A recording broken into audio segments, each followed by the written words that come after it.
Hello बच्चों, let's see the question. Stem cells are found in one is endoderm, second is mesoderm, third is inner cell mass and the fourth one is ectoderm. देखो question में बोला है कि stem cell किस में present होती हैं। तो देखो अगर हम बात करें स्टेम सेल की, तो अगर हम इस क्वेश्चन के अंदर की कंसेप्ट के बारे में देखें तो सबसे पहले हमें पता होना चाहिए कि व्हाट आर स्टेम सेल्स, कि स्टेम सेल्स क्या होती हैं। ठीक है, अगर हम क्वेश्चन में की कंसेप्ट के बारे में देखें तो हमें पता होना चाहिए अबाउट स्टेम सेल। ठीक है, स्टेम सेल्स जो होती हैं these are the undifferentiated cell, ठीक है, जो कि जिनके अंदर कैपेसिटी होती है न्यू सेल्स या हम कहें जनरेट करने की। ठीक है, तो देखो स्टेम सेल्स के बारे में अगर हम बात करें, these are the undifferentiated undifferentiated undifferentiated cells.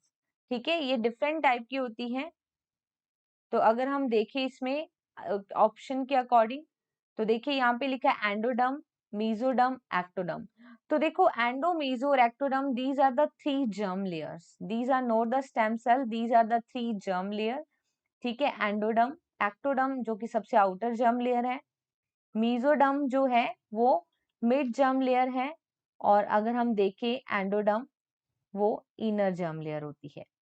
ठीक है, अगर हम बात करें इनर सेल मास की, तो देखो अगर हम बात करते हैं ह्यूमन के अंदर जो ब्लास्टोसिस्ट बनती है, और ब्लास्टोसिस्ट यूट्रस की इनर लेयर में जाके इम्प्लांट हो जाती है, और इस ब्लास्टोसिस्ट के सबसे आउटर जो लेयर होती है दैट इज द ट्रोफोब्लास्ट।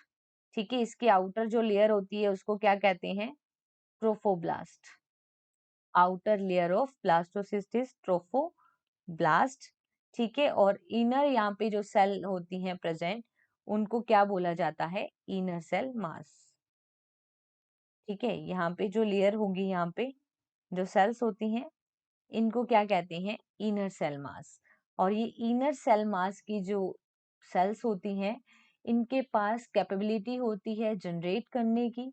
ठीक है, इसलिए इनर सेल मास की जो लेयर्स होती हैं वो स्टेम सेल्स होती हैं, और स्टेम सेल में भी कैसी होती हैं? प्लूरिपोटेंट नेचर की। तो यहाँ पे जो 3 है इनर सेल मास, ठीक है, that is the correct answer. So finally correct answer is only option 3। Okay, best of luck.